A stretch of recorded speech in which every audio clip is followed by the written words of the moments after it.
There really isn't anything like being a TV superhero in the 70s. Before the digital effects and high-tech action sequences, the 1970s was a time when superheroes weren't just saving the world. They were breaking new ground in live-action television. From the intense battles of monsters to female empowerment, the 70s offered up some of the most unique and sometimes downright strange superhero shows ever aired. These weren't just capes and tights. They were stories filled with heart, struggle, and a kind of gritty charm that you just can't find in today's flashy reboots. So if you're ready to rediscover what made these live-action heroes stand out, let's go back in time and look into the fascinating world of 1970s superhero TV and take a look back at the era that made us believe in superheroes, one episode at a time.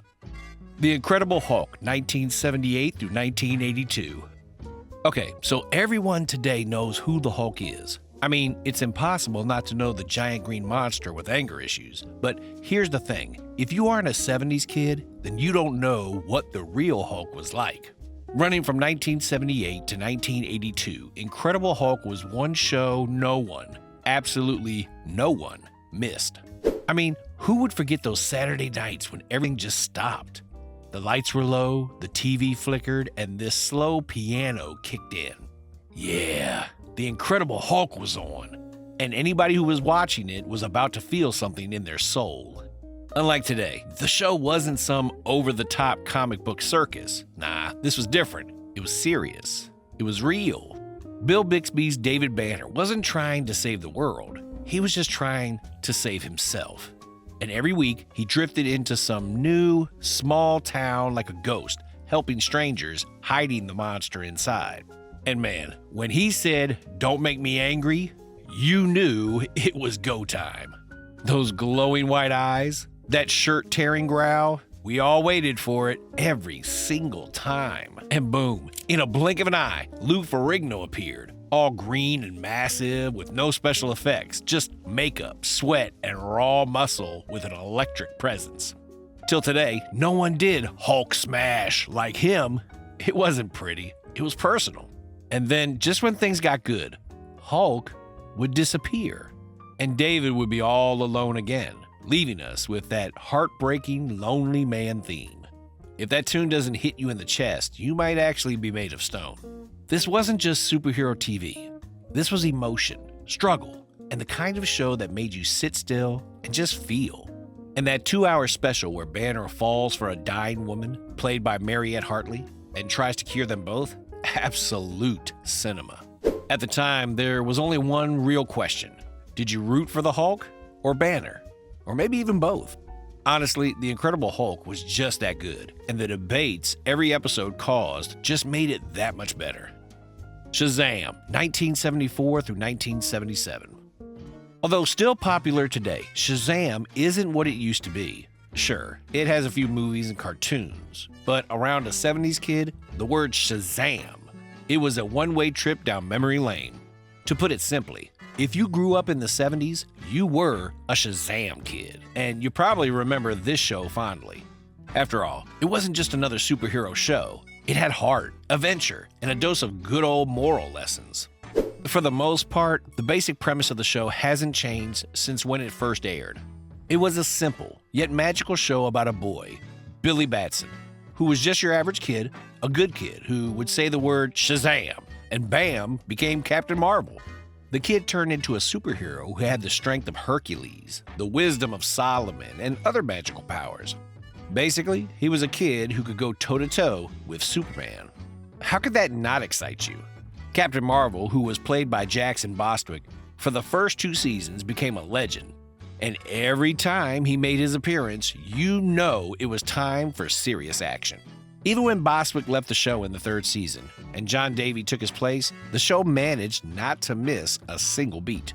To make things better, the show was not simply about transformations. I mean, Billy and his mentor, played by Les Trayman, would travel around in their classic Dodge Open Road 1973 motorhome, helping people in trouble, fixing problems, and always learning a lesson or two on courage, honesty, and doing the right things. This was a show for kids who wanted to be inspired.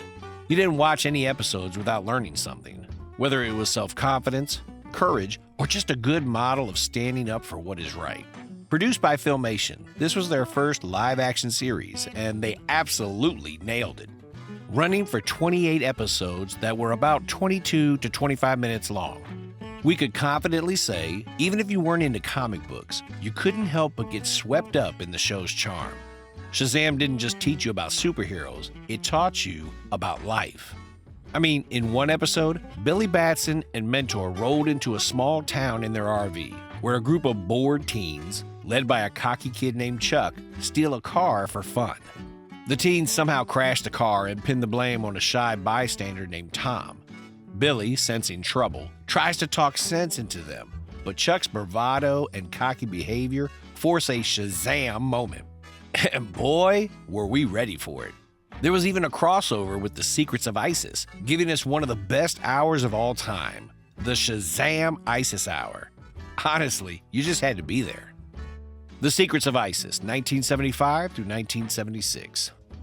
Sure, we mentioned it already when talking about Shazam, but it would be a crime against the TV gods and magic as a whole if we didn't give this masterpiece its own section. To put it simply, for young girls in the 70s, The Secrets of Isis truly turned the tide. I mean, back then, young girls were not represented as superheroes, but this show changed that. It became one of the first TV series to depict a family superhero, Andrea Thomas, who is a science teacher that unearths the ancient Tutmos amulet while on an archaeological dig in Egypt. And like Shazam, after saying, "Oh mighty Isis," Andrea transformed into the goddess Isis, played by the lovely Joanne Cameron. This show was a 70s girl's dream because Andrea, as Isis, had more to offer than just a beautiful face, and everyone wanted to be her. And why wouldn't you? Isis could control the weather, fly, walk through walls, and even had superhuman physical strength that allowed her to beat up grown men. Every episode was filled with adventure, suspense, and educational topics. Sure, Andrea's fellow teacher Rick Mason, played by Brian Coulter, and her students Cindy Lee, played by Joanne Pang, and Rennie Carroll, played by Ronalda Douglas, were usually troublemakers, leaving Isis to always have to save the day. The show was amazing, and every now and then it gave us something a little more heartfelt. Like that episode with Kevin, a kid who nearly drowns while chasing what he thought to be his dog Lucky, who got swept away in a riptide. Seeing Isis show up faster than a flash and save him, not just from the water, but from the weight of his grief, was something that made even the toughest guys tear up. She didn't just rescue him, she helped him let go. To make things even better, each episode had the special touch of Isis talking directly to the audience after the story ended, and it made the show that much better. Wonder Woman, 1975 through 1979. Speaking of female heroes, this one took the cake. I mean, she had style, power, and enough sparkle to light up a living room in the 70s.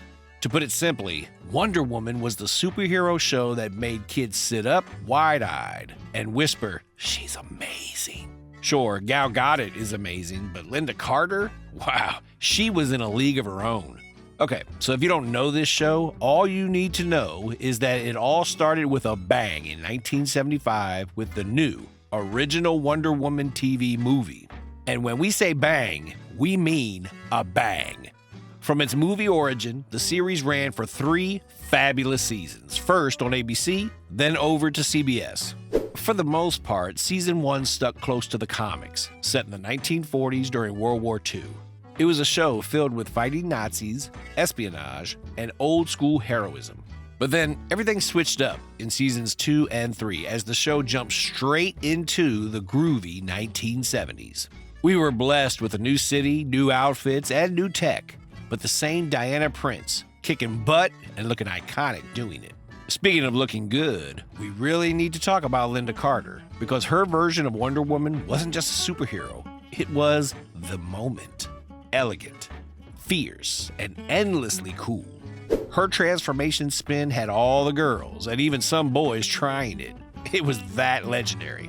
That twirl into the red, blue, and gold outfit, complete with tiara, lasso of truth, and those bullet-deflecting bracelets, it was magic.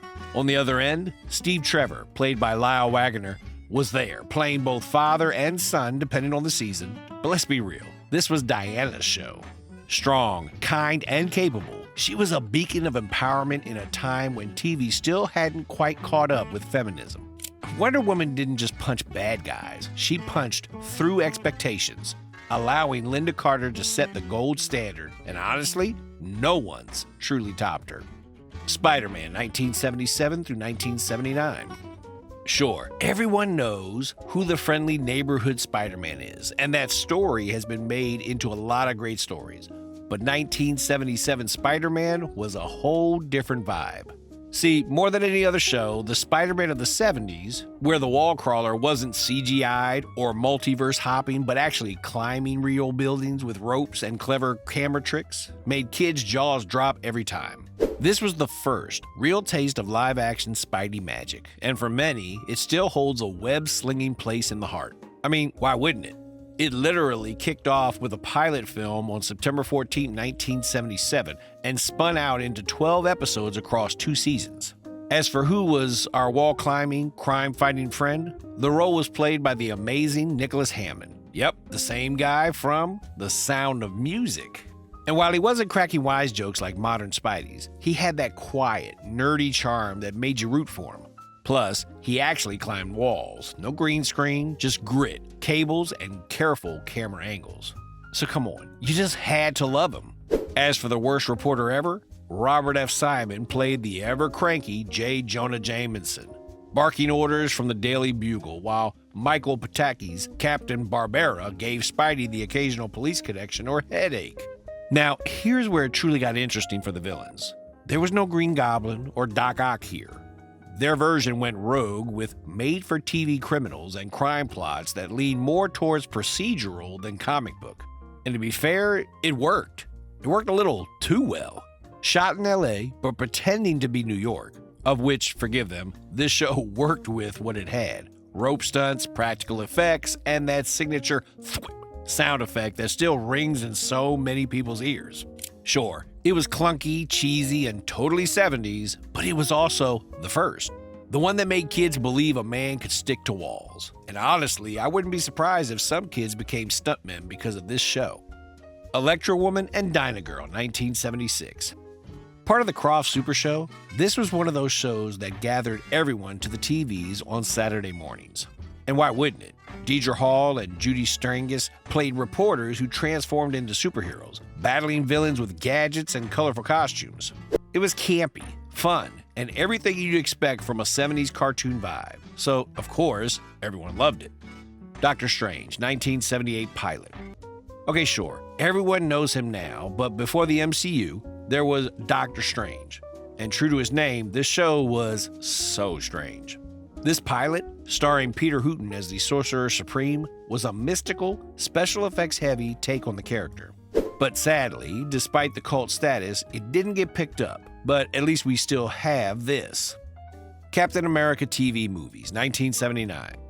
Chris Evans might have fought with Thanos, but Reb Brown's Captain America had a motorcycle helmet and a see-through shield, and although it was definitely an experiment of its time, he was absolutely cool. While the series didn't last, those 1979 TV movies are still a cult favorite, and the fight scenes? Epic. The Green Hornet, 1966 through 1967. Okay, this was a classic. Van Williams and Bruce Lee appeared as the Green Hornet and Kato, and they were quite literally the combination of every modern action hero we could think of.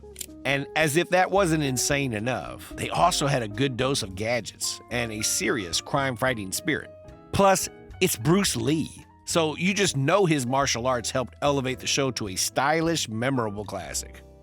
Batman, 1966 through 1968. Forget the dark, broody crime fighter of today. Adam West's Batman was the definition of superhero fun. With bright costumes, wacky villains, and hilarious moments, this series turned the Caped Crusader into a comedic icon. If you think the Joker was funny, then you definitely haven't seen what Adam came up with, and that's a crime. The Bionic Woman, 1976 through 1978. Okay, not everyone would remember this show, but honestly, it was a banger, and also had a very simple premise. Jamie Summers, played by Lindsay Wagner, had bionic enhancements that made her stronger, faster, and more agile than anyone else. That was pretty much it, but somehow this action-packed show mixed superhero feats with emotional depth, showing how Jamie struggled with her new life and how she had so many choices to make. So, how many of these iconic superhero television shows from the 1970s do you remember? Did one of them remind you of a long-buried memory?